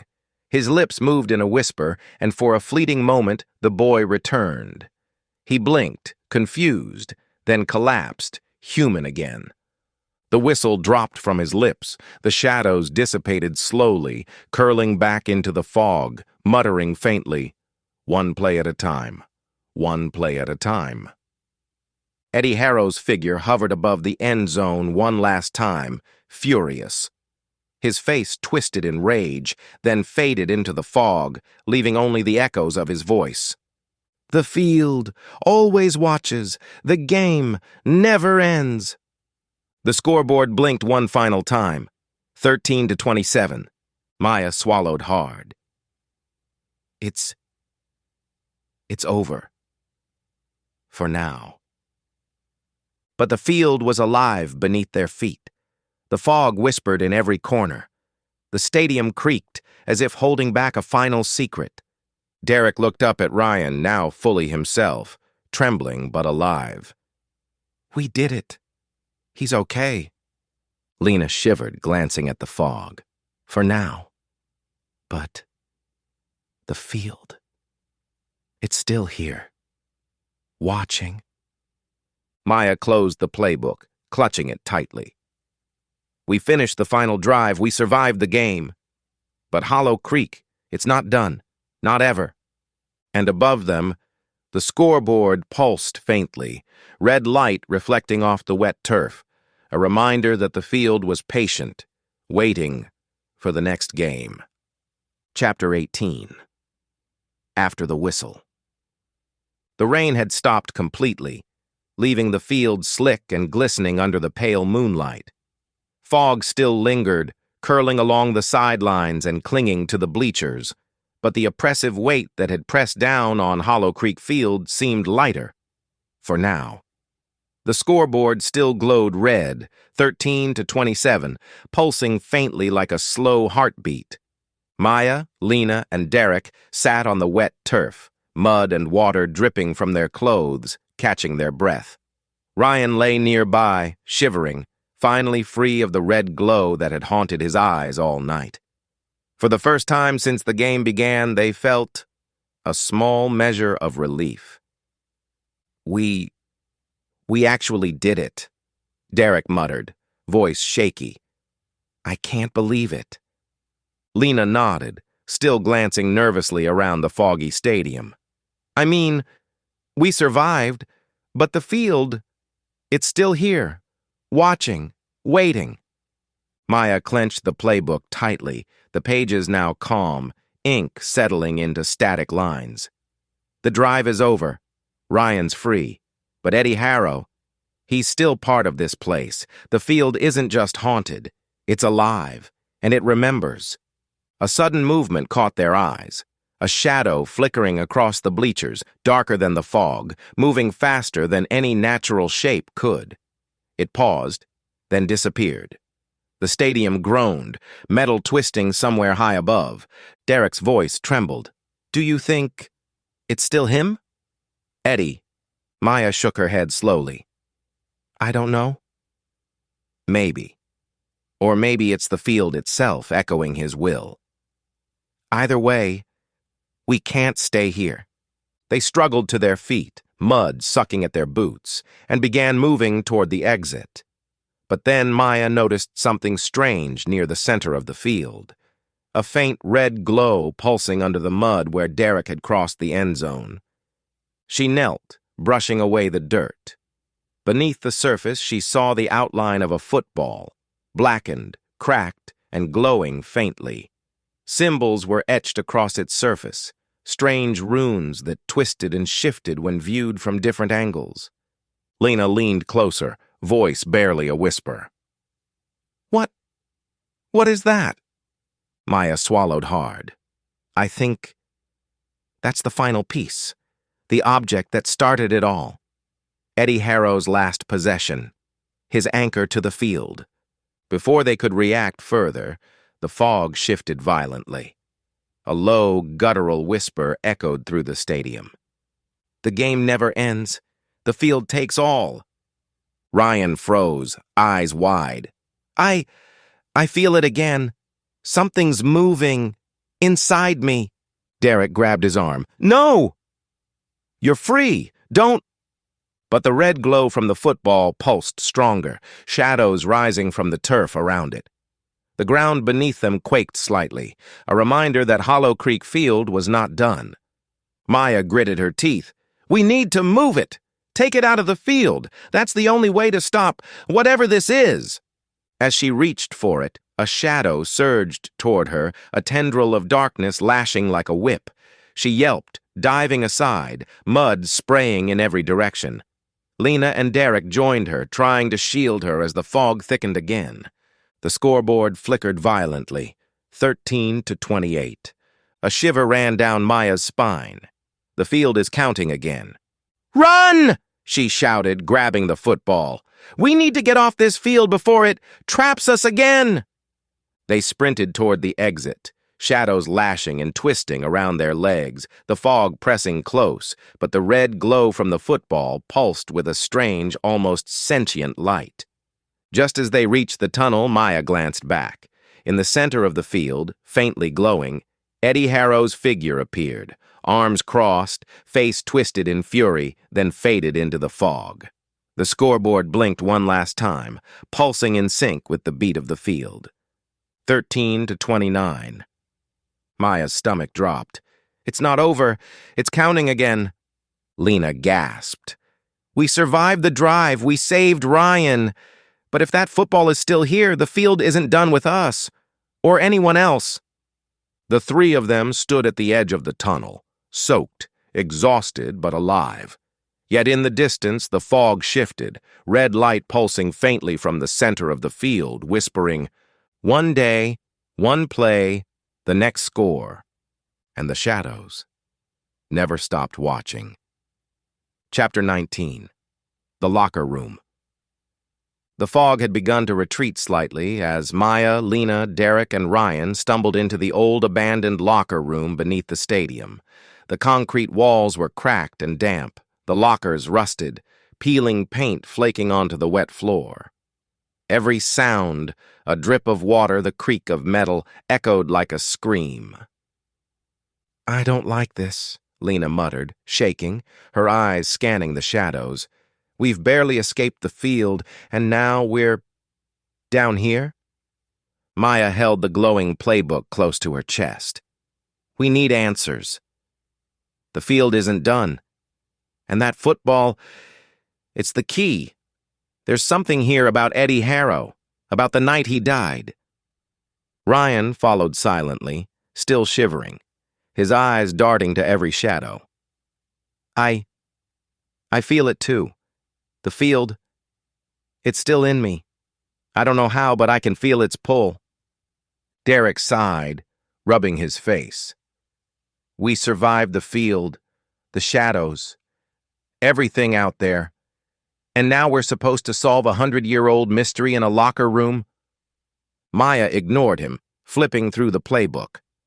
A new set of notes glowed faintly on the page, written in jagged red ink. "The 12th saw the end.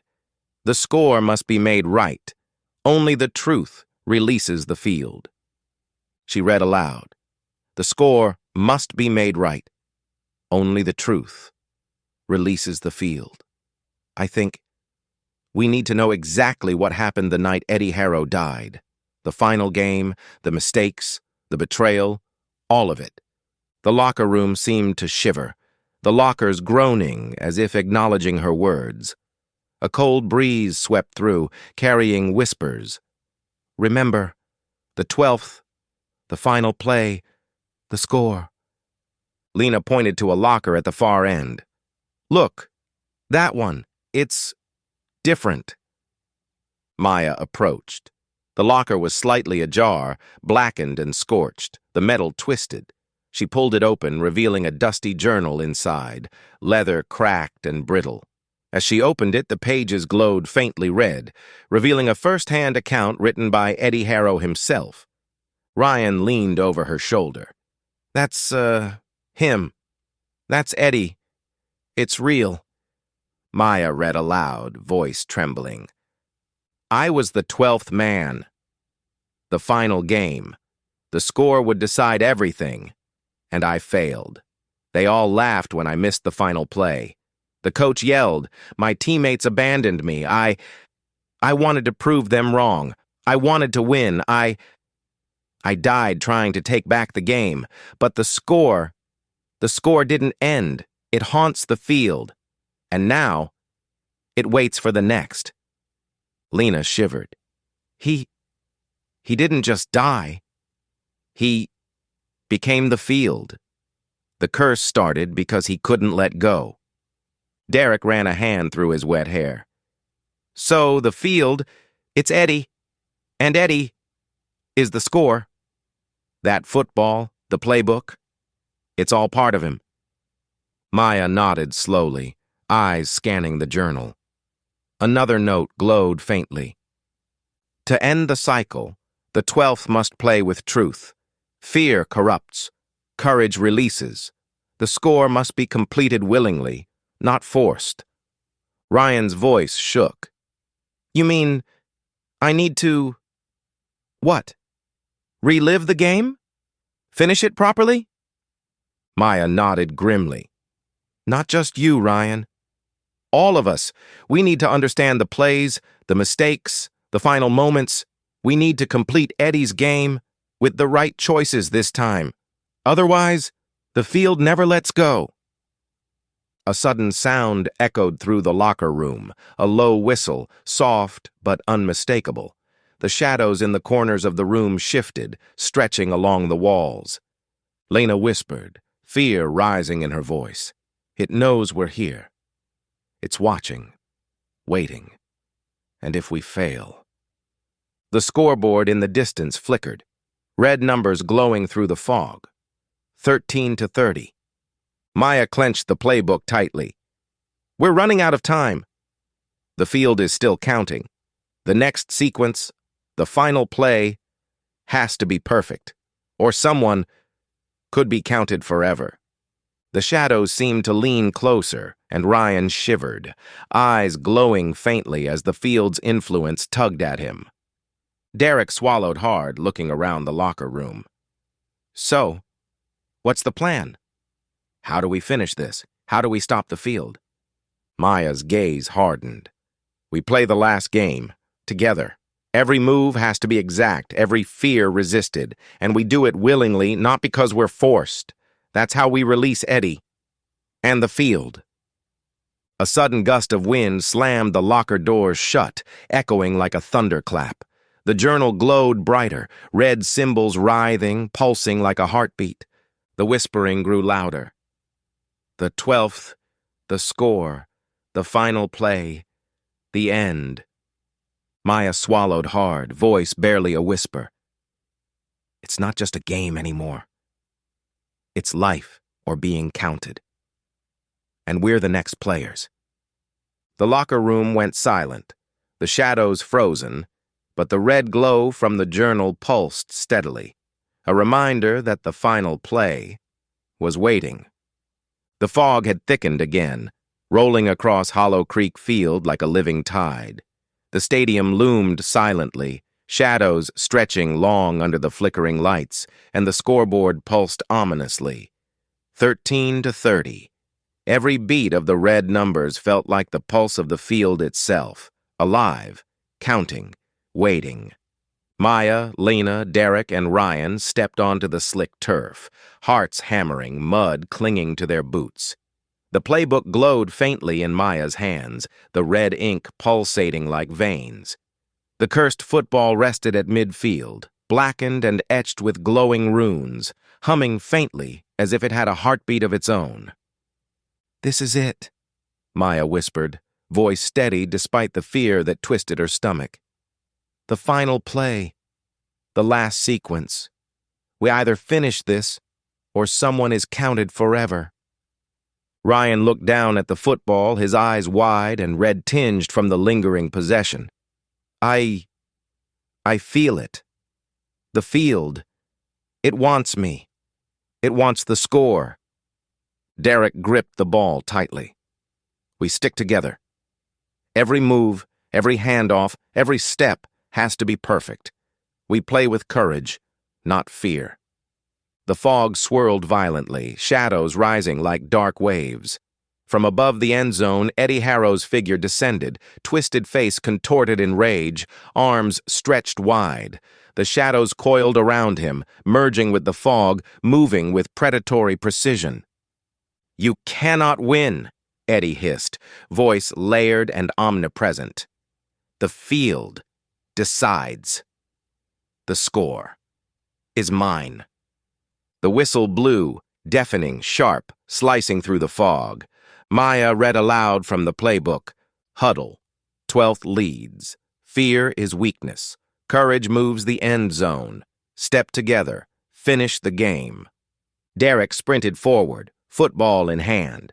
The shadows surged, limbs whipping like blackened ropes, trying to ensnare him. Lena and Maya flanked him, moving in exact formation, hearts pounding. Ryan followed, tentative but resolute, his hands shaking. The glow in his eyes flickered. Part boy, part ghost. But this time, he moved willingly, not forced. The field seemed to resist them, mud sucking at their boots, fog curling around their legs like serpents. Each step forward felt like dragging 1,000 pounds, yet they pressed on, one careful motion at a time. Eddie hovered above the end zone, shadows twisting violently. One mistake, and you join me. Forever. Derek passed the football to Ryan, following the playbook's instructions. The shadows lunged, striking from every side, but the friends held formation, moving deliberately, steadily, each action precise. The end zone drew closer. The scoreboard blinked violently. 13-31. The pulsing red numbers seemed to count their fear, feeding the field's hunger. Ryan's hands trembled, but he clutched the football and ran the final 10 yards, steps measured, heart pounding. Maya and Lena flanked him, moving as one, chanting the playbook's rhythm in their heads. The shadows surged for one last attack, black tendrils wrapping around Ryan's legs. He stumbled, nearly falling, but Derek lunged, yanking him free. Mud and water sprayed in every direction as the fog twisted violently. Maya's voice cut through the chaos. Now, Ryan! Finish the play! Step into the end zone willingly! Ryan dove, football in hand. Mud exploded beneath him. He landed in the end zone, breath ragged, eyes blazing. The whistle shrieked one final time, sharp, piercing, and echoing in every corner of the foggy stadium. Eddie Harrow screamed, voice echoing like thunder. No! The score, the field, is mine! The shadows recoiled violently, the fog twisting and writhing as if in agony. The cursed football glowed brightly, then shattered into pieces, sparks of red light scattering across the turf. The scoreboard blinked one last time, 13-32. For a heartbeat, everything froze. The fog lifted slightly, shadows retreated, and Hollow Creek Field grew silent, still, finally at peace. Ryan collapsed to the ground, breathing heavily, fully human, the red glow in his eyes gone. Derek and Lena helped him to his feet. Maya stared at the end zone, hands shaking, heart pounding, but relief washing over her. The stadium was empty. The field no longer pulsed. The scoreboard remained, black and lifeless, as if it had run out of lives to count. Maya whispered, voice trembling, "It's finally over." But in the corner of her eye, a faint ripple in the fog lingered, a whisper carried by the wind. The game never truly ends. Derek laughed shakily. I don't care. We survived. We finished the game. Ryan smiled weakly, mud caking his hair. And the field, it can't take anyone else now. Not us. Not anyone. Lena shivered, looking at the empty stands. I hope it's true. I hope it really is over. Maya closed the playbook for the last time, gripping it tightly. We played with courage. We faced the fear, and we won. Eddie Harrow, the field, the curse. It's done.